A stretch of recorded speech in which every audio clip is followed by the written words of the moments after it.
Hello everyone. तो आज हम एटमॉस्फेयर एंड क्लाइमेट जो कि आपका ज्योग्राफी का लेक्चर मतलब सॉरी चैप्टर सेकंड है, उसमें हम कहाँ तक पहुँच गए थे। जनरली हम कल मतलब नेक्स्ट वाले वीडियो में अगर देखें प्रीवियस वाले इसके, तो उसमें हमने जनरली क्वेश्चन प्रैक्टिस किया था। अप्रॉक्स हमने 20-25 क्वेश्चन सॉल्व किए थे, जिसमें हमने वाइंड वाइंड नहीं, कहाँ तक पहुँचे हैं, कहाँ तक पहुँचे, हाँ, एलिमेंट्स, की elements of formation of weather and climate का पार्ट हो चुका है। जिसमें हमने प्रेसिपिटेशन देखा, एयर प्रेशर, ह्यूमिडिटी जो भी इफेक्ट करती है ताकि तुम्हारा वेदर और क्लाइमेट का फॉर्मेशन हो सके। उसके बेसिस पे हमने देखा कि हाँ 5-6 पैटर्न है जिसकी वजह से तुम्हारा वेदर और क्लाइमेट का फॉर्मेशन हो जाता है। वो सब हमने कंप्लीट कर लिया। उसके बाद हम स्टार्ट करने वाले थे सीजन्स के बारे में, लेकिन हमने क्या सोचा कि सीजन को थोड़ा सा भी लैग करते हैं, नेक्स्ट वाले पार्ट में चलते हैं सीजन में, मतलब नेक्स्ट लेक्चर में या किसी और पार्ट, शायद 5 पार्ट हुआ, पार्ट 6 में हम सीजन को डिस्कस करेंगे और 7-8 में समराइज हो जाएगा, खत्म हो जाएगा।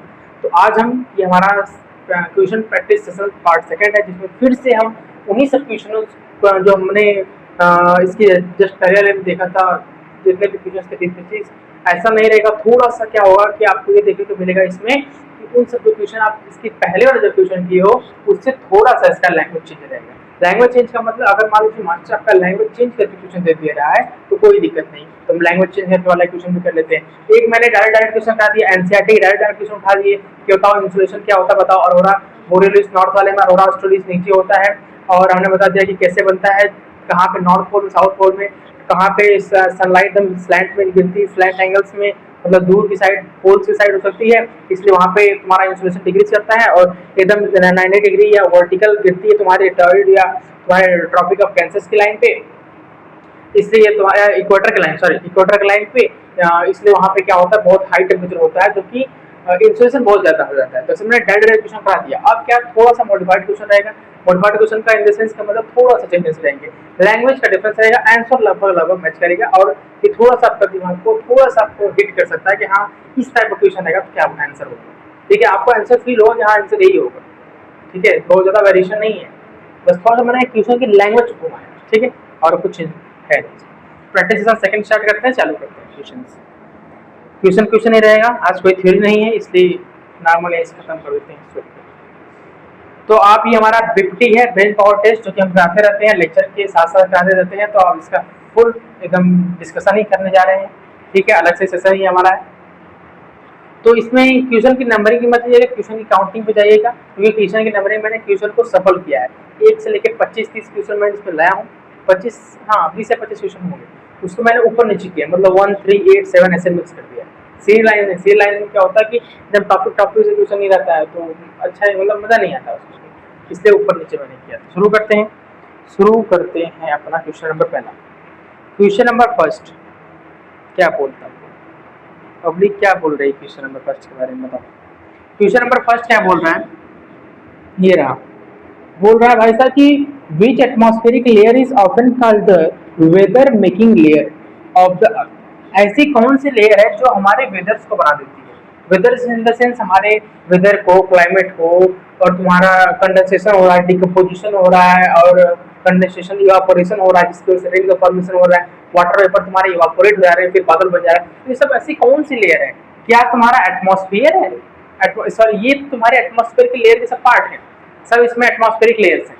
तो इसमें से ऐसी कौन सी लेयर बताओ जो तुम्हारी अर्थ की एटमॉस्फेयर में बादल बनाती हो, कंडेंसेशन हो रहा है, इवापोरेशन हो रहा है, वाटर वेपर इवापोरेट होकर बादल बन जा रहा है, फिर हीट होकर रेन बदल रेन मतलब प्रेसिपिटेशन की फॉर्म में आ जा रहा है। ऐसी कौन सी लेयर है इसमें बताओ। तो कौन सा ऑप्शन सही हो जाएगा, क्या स्ट्रेटोस्फीयर होगा, नहीं स्ट्रेटोस्फीयर नहीं होगा, स्ट्रेटोस प्रोपोज से थर्मोस, थर्मोस में नहीं, ये तुम्हारा ऑप्शन नंबर सी इसका करेक्ट आंसर हो जाएगा।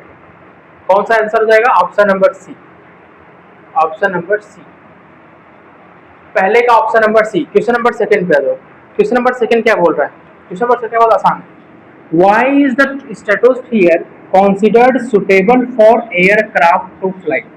थोड़ा सा मैंने क्वेश्चन घुमाया है, मतलब अगर मैं जनरली क्वेश्चन पूछता कि एयरक्राफ्ट कहाँ फ्लो करते हैं, सॉरी एयरक्राफ्ट जो हमारे होते हैं वो कहाँ फ्लाई करते हैं, तो बता देते हैं स्ट्रेटोस्फीयर। लेकिन मैंने क्यों पूछा है, इसमें वेरिएशंस क्या है कि why is stratosphere considered suitable for aircraft to fly, aircraft के लिए सुटेबल स्ट्रेटोस्फीयर है ही क्यों, ये थोड़ा सा घुमावदार क्वेश्चन। तो क्या it contain maximum oxygen, oxygen की वजह से नहीं है, ऑक्सीजन तो हमें यही मिल जाता है, ये पहला गलत हो जाएगा। It is the almost free from cloud and weathering disturbance, यही तुम्हारा आंसर चल जाएगा, क्योंकि वहां पर कोई वेदर नहीं होता, कोई डिस्टर्बेंस नहीं है, कोई बहुत बड़ी चीज नहीं होती। It receives the highest rainfall, नहीं अगर हाईएस्ट रेनफॉल हो जाएगी तो फिर वहां पे टर्बुलेंस का कारण बन सकता है, ये भी नहीं होगा। यहाँ पे लास्ट क्या बोल रहा है, लास्ट ये बोल रहा है it has the highest air pressure, नहीं एयर प्रेशर तो सी लेवल पे हाई होता है, वहां पे कैसे हाई हो जाएगा, तो ऑप्शन नंबर इसका तुम्हारा हो जाएगा बी। ऑप्शन नंबर बी से हो जाएगा कि क्यों स्ट्रेटोस्फीयर में क्लाउड फ्री होता है, क्यों एयरक्राफ्ट वहां पे आराम से चल सकती है। क्वेश्चन नंबर थर्ड, तीसरा क्वेश्चन नंबर क्या है, which of the following is the best explain term climate, climate को कौन अच्छी तरह एक्सप्लेन करता है, क्वेश्चन क्या बोल रहा है, which of the following best explain the terms climate, climate को ऐसा कौन सा इसमें स्टेटमेंट है जो क्लाइमेट को अच्छी तरह एक्सप्लेन करता है। अगर हम बात क्लाइमेट पे कर रहे हैं, इस क्लाइमेट पे कर रहे हैं, तो ये वेदर नाम की कैसे चीज आ सकती है, तो वेदर को हम पहले ही क्रॉस कर देते हैं, वेदर को हम क्रॉस कर दे रहे हैं। दूसरा, average weather conditions over a long period of time is known as climate, हाँ बात सही है, उस इलाके के एवरेज वेदर कंडीशंस को देखेंगे, उसके हिसाब से क्लाइमेट बना देंगे। तीसरा बोल रहा है डेली टेम्परेचर ऑफ प्लेस, नहीं डेली टेम्परेचर तो चेंज होता रहता है, तो वेदरिंग कंडीशन है, तो ये तुम्हारा होना ही नहीं चाहिए, सी तुम्हारा होएगा नहीं, सी नहीं हो सकता। Option number D, amount of rainfall receive in a month, अगर रिसीव इन अ मंथ तो अगर हम ये भी तरह से बोल सकते हो क्लाइमेट का पार्ट बन सकता है, लेकिन वो फिर अमाउंट ऑफ रेनफॉल तो हम रेन वाटर की वजह से नहीं कर रहे हैं कि कितना बारिश हुआ इस इलाके में, वो क्लाइमेट थोड़ी नहीं कर रहे हैं। ऑप्शन नंबर तुम्हारा बी इसका सही हो जाएगा, B is the correct answer. Question number दूसरा था, तीसरा था। क्वेश्चन नंबर फोर क्या है, what is the primary reason behind the movement of wind, what is the primary reason behind the movement of wind, हवाओं के बहने का प्राइमरी रीजन क्या होता है। डिफरेंस इन ह्यूमिडिटी नहीं होगा, difference in air pressure, difference in rainfall and difference in cloud cover. तो हमारे हिसाब से ऑप्शन नंबर बी जाना चाहिए, क्योंकि डिफरेंस इन एयर प्रेशर, हवाएं हाई प्रेशर से लो प्रेशर की तरफ चलती है, इसी वजह से तुम्हारे वाटर का एयर का मूवमेंट हो जाता है, या वाइंड की हवाओं का मूवमेंट हो जाता है। तो option number B is the correct, option number B. साथ ही क्वेश्चन नंबर 4 था, एक बार मैच कर लेते हैं कितना क्वेश्चन हो रहा है, 1 2 3, हाँ 4, पेन चेंज कर देता हूँ red. Question number 4, question number 5, पांचवा क्वेश्चन क्या बोल रहा है,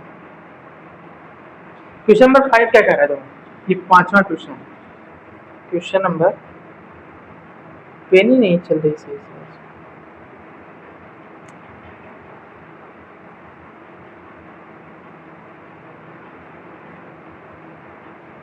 क्वेश्चन नंबर 5 बोल रहा है विच एटमॉस्फेरिक क्या है, gases, sorry, gas play the most important role in the protecting life on the earth from harmful ultraviolet rays, ऐसी कौन सी गैस बताओ जो सबसे इंपॉर्टेंट रोल करती है हमारे हार्मफुल रेडिएशन जो सन से आती है, यूवी रेडिएशन, उनको प्रिवेंट करती है। तो तुम्हारा आंसर हो जाएगा, ऑक्सीजन नहीं करता, CO2 नहीं करता, नाइट्रोजन नहीं, ओजोन करती है, ओजोन लेयर O3 इसका कम बोल सकते हो, इसका केमिकल फार्मूला बोल सकते हो, तुम्हारा O3 है इसका, ये तुम्हारा आंसर हो जाएगा option number C. Question number 6, which statement correctly describe humidity, ऐसा कौन सा स्टेटमेंट जो ह्यूमिडिटी को करेक्टली डिस्क्राइब कर दे रहा है। ह्यूमिडिटी का मतलब क्या होता है, पहले कौन सा समझ लो, ह्यूमिडिटी का मतलब होता है वाटर, ये हमारे एटमॉस्फेयर की जो मॉलिक्यूल्स छोटे छोटे उसके अंदर एयर वाटर वेपर का प्रेजेंस हो जाना, वाटर वेपर की अमाउंट बढ़ जाना, उसी को बोलते हैं ह्यूमिडिटी। अब देख लो कहाँ लिखा है, अमाउंट ऑफ डस्ट पार्टिकल, अरे नहीं डस्ट पार्टिकल हवा में आ जाएगा तो उसे हम ह्यूमिडिटी नहीं करेंगे, उसे हम बोलेंगे डस्ट क्या बोलेंगे, ह्यूमिडिटी का मतलब वाटर का प्रेजेंस, हाँ तो उसको कुछ डस्ट ह्यूमिडिटी बोल देना, ठीक है, ऐसे मतलब ऐसे बोल रहा हूँ, ऐसे कुछ वो नाम नहीं होता ऐसे। The amount of water vapour presenting, हाँ ये सही है, ऑप्शन नंबर बी से हो जाएगा, क्योंकि हवाओं का प्रेजेंस तुम्हारे हवा के अंदर जो तुम्हारी वाटर वेपर्स हैं वो जब तुम्हारे एयर्स के अंदर आ जाएंगी, लार्ज अमाउंट में आ जाएंगे, तो तुम्हारा ह्यूमिडिटी देखने को मिल जाएगा, नमी जिसे बोलते हैं हिंदी में। क्वेश्चन नंबर 7, ये पेन ये भी नहीं सही से चल रही है, येलो ले लो क्या, चलो 7 देखते हैं, शायद इसे ठीक है। Which of the following condition is the most likely to develop high pressure area? High pressure area है। Which of the following condition is the most likely to develop high pressure area? High pressure area होने के लिए क्या होना जरूरी है? Cloudy weather, clean and sunny skies, या तुम्हारा क्या है ये थंडर स्टॉर्म होना चाहिए, या हैवी रेनफॉल होना चाहिए? हमें हाई प्रेशर जनरेट करना है या हाई प्रेशर एरिया जनरेट करना है। लो प्रेशर में हम क्लियर एंड सनी स्काइज बोल सकते हो अगर हाई प्रेशर हुआ तो, क्योंकि अगर लो प्रेशर होगा तो चीजें तुम्हारी तरफ मूवमेंट करेंगी, जो हाई प्रेशर से लो प्रेशर की तरफ, तो वहां पे क्लाउडी वेदर तुमको देखने को मिल सकता है। तो मेरे हिसाब से एप्रोप्रिएट आंसर इसका सी होगा, क्लियर एंड सनी स्काइज। ठीक है, ऑप्शन नंबर सी। लेकिन इसमें थोड़ा सा कुछ एरर लग रहा है, शायद कुछ प्रिंटिंग मिस्टेक हुई है, एरर कुछ परसेंट का है इसमें, तो इसके लिए इस क्वेश्चन को हम ड्रॉप कर देते हैं। ये क्वेश्चन हमारा थोड़ा ड्रॉप रहेगा, ठीक है, अभी इसको ट्राई मत करिए। क्वेश्चन नंबर 7 इसको हम नहीं लेते, क्वेश्चन नंबर 7 इसको लेते हैं, ठीक है। Which atmospheric layer contain most of the water vapour and cloud? ऐसा बताओ, ऐसा कौन सा एटमॉस्फेरिक लेयर है हमारा जिसके अंदर वाटर वेपर, क्लाउड्स और हमारे बादल, हाँ क्लाउड का फॉर्मेशन, कंडेंसेशन, इवापोरेशन, इन सब कहाँ तुमको देखने को मिलता है? अब जस्ट एक पीछे क्वेश्चन मैंने कहा ट्रोपोस्फियर आंसर था इसका, तो option number A is the correct answer, troposphere. Troposphere is the best answer तुम्हारा हो जाएगा, बेस्ट ऑप्शन इस क्वेश्चन के लिए। क्वेश्चन नंबर 8 तुम्हारा ये रहेगा, why do the temperature generally become lower from the equator towards the pole? इनका कहना ये है कि why do the temperature generally become lower from the equator towards the pole? Equator से अगर हम पोल्स की तरफ जाते हैं तो टेम्परेचर क्यों बढ़ता है? क्योंकि इंसोलेशन घट जाता है। इंसोलेशन का मतलब होता है सन की जो एनर्जी है उसको अर्थ कितना एब्जॉर्ब कर पा रही है। 90 डिग्री इक्वेटर पे एकदम सीधे देखती है, सीधा एकदम देख रही है, सन की एकदम सीधा दिख रही है, तो यहाँ पे स्मॉल एरिया है और ज़्यादा एनर्जी, जो लार्ज अमाउंट ऑफ एनर्जी है, जो फिक्स अमाउंट ऑफ एनर्जी है वो कम लोगों के अंदर डिवाइड हो रहा है, इसलिए ब्राइट दिख रहा है। लेकिन जब दूर देखेगा स्लांट एंगल की तरह, तिरछा एंगल, तो ज़्यादा एनर्जी बहुत लोगों में बढ़ जा रही है, इसलिए छोटे छोटे दिखने लगेंगे। ये छोटा छोटा एनर्जी सबको मिलेगा, स्मॉल पैकेट ऑफ एनर्जी मिलेगा लाइट का, तो वहाँ पे रोशनी कम जाएगी। तो इक्वेटर से पोल इसलिए घटता है क्योंकि इंसुलेशन घट जाता है। यहाँ पे आंसर में क्या होगा? Insolation gradually decreases. Air pressure increases नहीं होगा, तुम्हारा इंसुलेशन ग्रेजुअली डिक्रीजेस होगा, क्योंकि इंसुलेशन तुम्हारा मोटा मोटा घट जा रहा है। Option number B. Question number 9, which statement about the precipitation is correct? Precipitation के रिस्पेक्ट में बताओ कौन सा स्टेटमेंट करेक्ट है? It occur only in form of rain. क्या प्रेसिपिटेशन एयर मतलब रेन की ही फॉर्म में हो सकता है? या it take place when water vapour fall to the earth after condensation? बात सही बोला। ये रेन के फॉर्म में नहीं, हेल के फॉर्म में भी हो सकता है, स्टॉर्म के फॉर्म में भी हो सकता है, तुम्हारा small snow particle, sorry snow बोल रहा हूँ, स्नो, हाँ स्नो पार्टिकल्स, आइस पार्टिकल्स में भी हो सकते हैं। तो ये रेनी नहीं होता। हम लोग की केवल मेजॉरिटी हम बोलते हैं कि रेन की फॉर्मेशन, रेन की फॉर्म में प्रेसिपिटेशन होता है, लेकिन होता किस लिए होता है? जब कंडेंसेशन होता है, अंडर ग्रेविटी इसको नीचे खींचा जाता है, तब वहाँ प्रेसिपिटेशन होता है। तो option number B is the correct answer हो जाएगा, इसका ए नहीं होगा। ठीक। क्वेश्चन नंबर 10, 10वां question, which atmospheric component is most responsible for the formation of cloud and rainfall?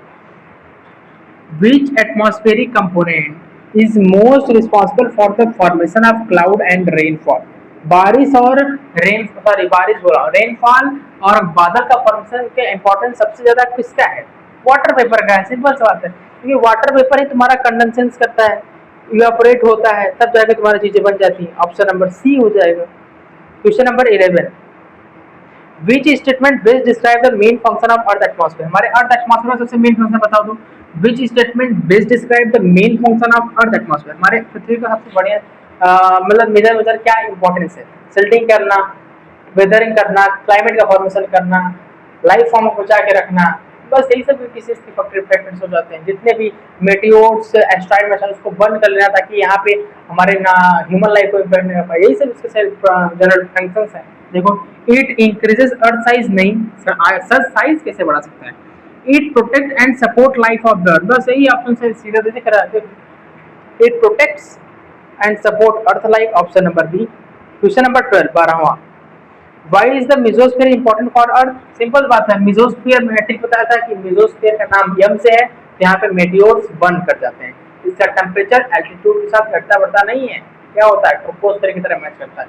इस थर्मोस्फीयर का टेम्परेचर एल्टीट्यूड के साथ बढ़ जाता है। तो इट कंटेन्स ओजोन लेयर ना, it sorry most meteors burn up in this layer, option number B is the correct answer. Question number 13 आ जाओ, warm air generally lies because, simple बात है, लाइटर होती है और सभी गैसें उसकी वजह से। सिंपल से मैं बोलूँ अगर कि मैं बोल दूँ अच्छा कि कोई चीज मतलब आंधी तूफान आने की वजह से कोई चीज उड़ गई, मतलब ऊपर की तरफ उड़ गई, तो क्यों उड़ गई? क्योंकि उसका वेट जो मतलब लाइट है, हल्का है, इसलिए थोड़ा सा भी आधी आई उड़ गई, सिंपल सी बात है, फ्लाई कर गई। तो वही तुमसे पूछ रहा है कि वार्म एयर जनरली क्यों फ्लाई करती है? वो लाइटर है, lighter than the cold air. जो ठंडी हवाएं होती हैं, ठंडी हवाएं थोड़ा सा क्यों हल्का सा उसकी डेंसिटी क्यों बढ़ जाती है? क्योंकि उसमें थोड़ा सा वाटर वेपर्स क्या होते हैं, थोड़ा सा वो अंदर की तरफ क्या बोलते हैं उसको, अंदर की तरफ वो कंबाइन हो जाता है, जिसकी वजह से क्या होता है, थोड़ा सा मॉलिक्यूलर वेट बढ़ जाता है और ओवरऑल उनकी डेंसिटी बढ़ जाती है, जिसकी वजह से क्या होता है कि वो दोबारा इवापोरेट, जब अगर मान लो वो इवापोरेट हो गए तो फिर वो भी नॉर्मल गैसेस की तरह ऊपर चले जाएंगे, उनका भी लाइटर हो जाएंगे, वो भी लाइटर हो जाएंगे, वो भी आराम से ऊपर जा सकते हैं। ठीक। Question number 14 14, which atmospheric layer is associated with the occurrence of aurora's formation in the northern and southern lights? Which atmospheric layer is responsible for the occurrence of aurora's formation? मैंने बताया aurora's formation तुम्हारा thermosphere में होता है, north pole में होगा तो Arora बोरियलिस, south pole में होगा तो aurora australis. Option number C is the correct answer. Question number 15 पे आ जाओ, इंसुलेशन मीन, फिर से वही रिपीटेड क्वेश्चन मैंने लाया यहाँ पे, इंसुलेशन की इंपॉर्टेंट है, हाईलाइटेड था एनसीईआरटी में, इसलिए मैंने बार बार लाया। Incoming solar energy intercepted by the earth, earth के द्वारा सोलर एनर्जी को इंटरसेप्ट करना, अलग अलग जगह अलग अलग रिक्वायरमेंट के हिसाब से एब्जॉर्ब करना, उसी को बोल देते हैं insolation, option number B. Question number 16, which of the following is not element of weather and climate? Weather और क्लाइमेट में ऐसा किसमें कौन सा ऑप्शन एलिमेंट उसका नहीं है? टेम्परेचर है तुम्हारा, ह्यूमिडिटी है तुम्हारा, वाइंड है, तो कि सॉइल कहाँ से आएगा? मिट्टी की तो हमने बात की नहीं थी, option number C. Question number 17, climate refer to the average weather condition of place over 30 साल से ज्यादा। ऐसा नहीं तुम्हारे अगर आज शाम को बारिश हो गई तो तुम लोग अरे हमारे यहाँ का तो क्लाइमेट बारिश वाला है, रेनी सीजन आ गया, नहीं, ऐसी बात नहीं है। ठीक है, क्योंकि जो अगर क्लाइमेट तभी कहलाएगा जब वो तुम्हारे यहाँ 30 से 40 साल पहले लगातार कंटिन्यू होता जा रहा है, मतलब तुम्हारे घर के सामने 40 साल से लगातार बर्फ गिर रहा है, स्नोफॉल हो रहा है, कूल टेम्परेचर हो रहा है, तो सिंपल सा विंटर आ गया तुम्हारे यहाँ, हमेशा विंटर, तुम्हारे यहाँ का क्लाइमेट विंटर हो जाएगा। 30 से 40 साल से ज्यादा होना चाहिए वो चीजें, मतलब हमेशा वो जलवायु हिंदी बोलते हैं क्लाइमेट में उसको, वाइन का फ्लो उस समय उस पर्टिकुलर एरिया में 40 साल लगातार वही होते जा रहा है, इसलिए उसी समय उस पर्टिकुलर प्लेस पर भी क्लाइमेट का फॉर्मेशन हो जाता है। तो तुम्हारा मैंने बता दिया कि क्लाइमेट सिंपल रेफर बोलोगे तो 30 से 40 साल से ज्यादा अगर चीजें वही रिपीटेड हो रही हैं तो तुम्हारा वो क्लाइमेट के पार्ट बन जाएगी। Question number 18, weather refer to, weather हम क्या बोलते हैं? वेदर तुम्हारा वही है hour to hour, day to day condition of the atmosphere. जैसे तुम्हारे स्कूल का मास्टर होता है, वो कल को जर पढ़ा कर जाएगा, कल को जर पढ़ा जाएगा, पता चल दोनों को मिस कर गया, कुछ भी क्वेश्चन बना के पूछ देगा और बोलेगा भाई मैंने तो पढ़ा है, फिर बोलेगा अच्छा मैं नहीं पढ़ा हूँ, ठीक कोई तभी क्वेश्चन बताओ, आंसर बताओ। वही तुम्हारा जो स्कूल का मास्टर होता है वो वेदर होता है, वो फिक्स नहीं होता, वो hour to hour, day to day change होता है। ठीक है, वेदर समझ गए? वेदर क्या होता है? Hour to hour, day to day change होने वाली चीजों को बोलते हैं। जैसे तुम्हारे अभी 5 घंटे बाद तुम्हारे अगर ऐसे कभी भी अलर्ट आ जाता है कि अगले 5 घंटे में इस इलाके में बहुत तेज, मतलब इतना तेज बारिश होगा कि लोगों का घर हो जाने वाला है, तो ये वाली कंडीशन तुम्हारी वेदर कहलाती है। लेकिन ऐसा कभी मैसेज सुनो कि 40 साल के बाद एक इलाके में ऐसी बारिश, 40 साल के बाद ऐसे ऐसा न्यूज आ जाए कि 40 साल कंटिन्यू किसी प्लेस पे बारिश हो रही थी और वहाँ का क्लाइमेट रेनी बोला जाता है। ठीक है, ये तो जनरल सी बात सबको पता है। ये सिंपल है, इन्फॉर्मेशन क्या है? वेदरिंग वाला जो इन्फॉर्मेशन आता है अलर्ट वाला, कि बोलेंगे कि आज हमारे इस इलाके इस इलाके का जो टेम्परेचर है वो बहुत हाई होने वाला है। मतलब इतना हाई होगा कि सब लोग उबल जाएंगे, मतलब बॉयल हो जाएंगे। वो मतलब वाटर की जो हमारे बॉइलिंग पॉइंट है उससे भी ज़्यादा हो जाएगा। तो ये क्या है तुम्हारे उस समय का वाटर तुम्हारा वेदर है, तो चेंज भी हो सकता है। कुछ समय बाद बदल जाए, रेनी हो जाए, तो वेदर होता है। Hour to hour, day to day change होने वाली चीज़ें होती है। ठीक, तो क्वेश्चन नंबर 18 हो गया। Question number 19, ionosphere is a part of. Ionosphere किसका पार्ट होता है? सिंपल होने में तो थर्मोस्फीयर का पार्ट होता है, option number C. Question number 20, auroras mainly का जस्ट क्वेश्चन मैंने करा, अरोरा कहाँ मिलते हैं तुम्हारे? थर्मोस्फीयर में मिलेंगे, ऑप्शन नंबर सी। 20 हो गया। 20 क्वेश्चन मैंने करा दिया, ये कंप्लीट हो गया हमारा सेशन। एक क्वेश्चन अच्छे से यहाँ पे मतलब कमेंट बताना, मैं यहाँ पे लिख दे रहा हूँ। अच्छा क्वेश्चन है, बहुत मस्त वाला क्वेश्चन कि लेयर का कंपैरिजन मैं यहाँ पे लिख दे रहा हूँ। लेयर, ये दिखेगा ही नहीं कलर।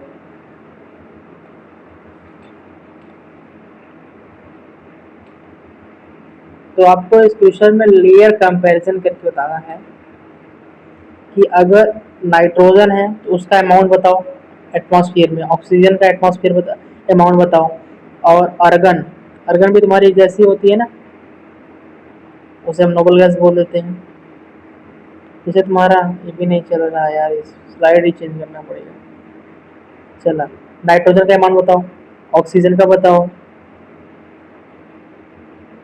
आर्गन का बताओ, और तुम्हारा आर्गन के बाद और क्या था, CO2 का बताओ, और तुम्हारी जो अदर गैसेस होती उनका अमाउंट तुमको बताना है, एटमॉस्फेरिक अमाउंट।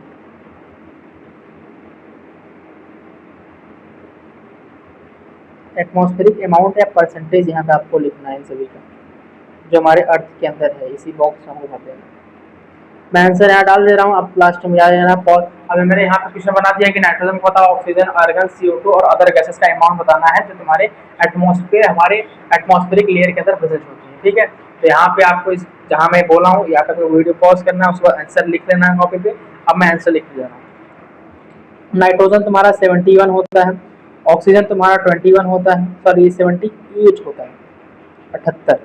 आर्गन तुम्हारी होती है 0.09, या अभी हाँ में भी इसको तुम ऐसे लिख सकते हो कि 71% से 78% के बीच। ठीक, ये 21 है, 0.09, CO2 तुम्हारा 0.04, अदर गैसेस 0.03 में आ जाती है। परसेंटेज लगा देना। ठीक है, मैं आंसर लिख दिया हूँ। पहले तुमको मैच कराना, पॉज करना है, फिर इसको मैच कर देना। अगर अब ऐसा मत समझना कि एनसीईआरटी में दिया 78%, मास्टर में दिया 71 से 78 के बीच में, तो कंपोजिशन है, ऐसा फिक्स नहीं कि 78 है, चेंज नहीं होगा। हो सकता है कुछ गैसेस में नाइट्रोजन गैस किसी में कन्वर्ट हो गई, किसी में कंपाउंड बना लिया, तो अमाउंट उसका घट भी सकता है, तो घटता बढ़ता रहता है। ठीक है, तो इसीलिए मैंने अप्रोप्रिएट अगर 71 और 78 के बीच में अपने आंसर लिखा तो आपका सही है। 72 लिख दिया, 73, 74, 75, 76, लेकिन मोस्ट अप्रोप्रिएट 75 78 के बीच में रखना। मैं 71 से 78 लिख दिया। ठीक, तो हमारा सेशन कंप्लीट हो गया। तो मैंने कितना 20 क्वेश्चन हो गया, 20 आउट ऑफ 20 मेरे तो आ गया। अपना बताना कमेंट में कितना आया, आंसर झाँक को बता देना। हाँ, सब आंसर मिला लिए, सही है। ठीक है, तो मिलते हैं फिर पार्ट 6 में, जिसमें हम सीजन से स्टार्ट करेंगे। तब तक के लिए ओके बाय, थैंक यू, जय हिंद, जय भारत।